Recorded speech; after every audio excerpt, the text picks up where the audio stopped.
Welcome to Karpagam creations. இன்றைக்கி நம்ம ஒரு ஹோட்டல் ஸ்டைல் கார சட்னி தான் எப்படி பண்ணலான்னு பார்க்க போகிறோம். அதுக்கு நான் கொஞ்சமாக ஆயில் ஆட் பண்ணிக்கிறேன். வணக்கிறதுக்கு கொஞ்சமாக ஆட் பண்ணால் போதும். இது கூட வந்துட்டு 4 வரமிளகா ஆட் பண்ணிக்கோங்க. இந்த வரமிளகா நல்லா வணக்கிக்கோங்க. இதோடு வந்துட்டு கொஞ்சம் கறி லீஃப் ஆட் பண்ணிக்கோங்க. கறி லீஃப் நல்லா வணங்கட்டும். எப்போவுமே வந்துட்டு நம்ம கருவேப்பிலை பசங்க ஒதுக்கி வச்சுருவாங்க. நம்ம இதோட வணக்கி அடிச்சோன்னா வாசனையாகவும் இருக்கும், உடம்புக்கும் நல்லது. இப்போ நம்ம கட் பண்ணி வச்சுருந்த வெங்காயத்தை எல்லாம் ஆட் பண்ணிக்கலாம். ஏன்னா நம்ம ஆல்ரெடி அரைக்க தான் போகிறோம் வணக்கி, அதனால் கொஞ்சம் பெருசாகவே கட் பண்ணிக்கலாம். அதனால் நம்ம வெங்காயத்தை ஆட் பண்ணிக்கலாம். நான் ஒரு 5 வெங்காயம் போல் எடுத்துருந்தேன். ஏன்னா அப்போ தான் எங்களுக்கு குவான்டிட்டி நிறைய வேணும். ஃபேமிலியில் 10 மெம்பர்ஸ் சாப்பிட்ற மாதிரி நான் ரெடி பண்ணுறேன். இதோடு பூண்டை நல்லா தொளி எடுத்துகிட்டு இந்த மாதிரி ஆட் பண்ணிக்கோங்க, உரிச்சி. இது நல்லா நமக்கு வணங்கினோடனே நம்ம பச்சையாக எடுத்து அரிஞ்சு வச்சுருந்த தக்காளி ஆட் பண்ணிடலாம். காரம் வேணும்னா இன்னும் ஒரு 2 மிளகா அப்படி போட்டுக்கோங்க. எங்கள் வீட்டில் கொஞ்சமாக காரம் சாப்பிட்றவங்க கம்மி தான். அதனால் நான் 4 மிளகாவே எங்களுக்கு போதுமான காரம் தான். நீங்கள் மிளகாவை இன்னும் கொஞ்சம் 2 கூட ஆட் பண்ணிக்கலாம். நல்லா சுள்ளுன்னு காரமாக இருக்கும். இதோட உப்பு ஆட் பண்ணாதாங்க நமக்கு நல்லா அந்த வெங்காயம் நல்லா வணங்கி கிடைக்கும். அதுக்காக தான் நான் இதை ஆட் பண்ணுறேன். இப்போ இதை நான் நல்லா சிம்மிலே வச்சு வணக்கலாம். நம்ம அடிக்கணமான வானல் வச்சா தான் கரெக்டாக இருக்கும். இதோட கொஞ்சம் புளி ஆட் பண்ணிக்கோங்க.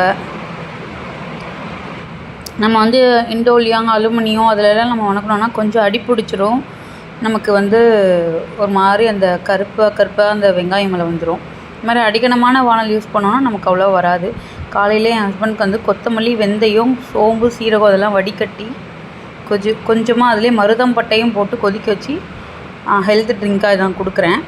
வீக்லி ஒன்ஸ் கொடுப்பேன். நீங்களும் இந்த மாதிரி எதுனா உங்கள் ஹஸ்பண்டுக்கு கொடுங்க. இந்த மாதிரி என் மருதப்பட்டை ரொம்ப நல்லது உடம்புக்கு. நம்ம அந்த கொழுப்பெல்லாம் ரத்தத்தில் ஃப்ரீயாக மூவ் பண்ணுறதுக்கு ஹெல்ப்ஃபுல்லாக இருக்கும். இப்போ நான் இதை நல்லா ஆற வச்சு மிக்சியில் ஒரு ஓட்டு ஓட்டிட்டேன். நமக்கு நல்லா அரைஞ்சிருச்சு. இப்போ அதுக்கும் ஒரு தாளிப்பு போடணும். எண்ணெய், கடவுளுத்த பருப்பு, கொஞ்சமாக கறி லீஃபு. அவ்வளோதான் ஃப்ரெண்ட்ஸ். இதை நம்ம நல்லா சிம்மில் விட்டு வணக்கி எடுக்கணும். கார சட்னி ஹோட்டல் ஸ்டைலில் நமக்கு கொஞ்சம் தண்ணி ஆட் பண்ணான்னா தண்ணியாக வரும். கொஞ்சம் கட்டியாக இருந்தால் தான் நல்லாயிருக்கும். இட்லி, தோசை இதுக்கெலாம் டேஸ்ட் அல்டிமேட்டாக இருந்தது. அந்த வெங்காய ஃப்ளேவர் ஸ்மெல் சூப்பராக இருந்தது. அவ்வளோதான் ஃப்ரெண்ட்ஸ். இது நம்ம நல்லா சிம்மில் விட்டு ஒரு 5 மினிட்ஸ் விட்டால் போதும். அதுக்கப்புறம் நம்ம ஒரு பவுலில் மாற்றி வச்சுக்கலாம். இந்த மாதிரி சர்வ் பண்ணுறதுக்கு ஈஸியாக இருக்கும். இன்றைக்கி எங்கள் அக்கா வீட்டுக்கு எங்கள் மாமா இருந்ததுக்காக தீபாவளி துக்கம் படைக்கிறாங்க. அவளுக்காக நான் செஞ்சு கொண்டு போகிறேன். எங்கள் மாமாக்காக படைக்கணுன்றதுக்காக அவள் கேட்டிருந்தா. தேங்காய் சட்னியும் கார சட்னியும் கேட்டிருந்தா. மற்றது எல்லாமே அவளே செஞ்சுக்கிறேன்னு சொன்னனால நான் கார சட்னி சூஸ் பண்ணிக்கிட்டேன்.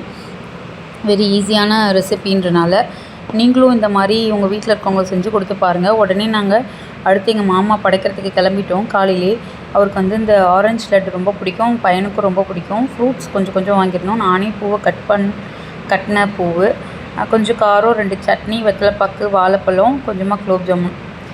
கரெக்டாக அந்த இடத்துக்கு போய் நம்ம படைக்கிறதுக்கு எல்லாமே செட் பண்ணிட்டோம். என் தங்கச்சி எல்லாமே அரேஞ்ச் பண்ணிகிட்டு இருந்தா. அவள் தான் அந்த வத்தி விளக்கெல்லாம் ஏற்றி வச்சா. எங்கள் மாமாவோட அண்ணன் கற்பூரம் ஏற்றி படைக்கிறதுக்கு ஸ்டார்ட் பண்ணிட்டாங்க. வீடியோ பிடிச்சிருந்தால் லைக் பண்ணுங்கள், ஷேர் பண்ணுங்கள், சப்ஸ்கிரைப் பண்ணுங்கள். தேங்க்யூ ஃபார் வாட்சிங்.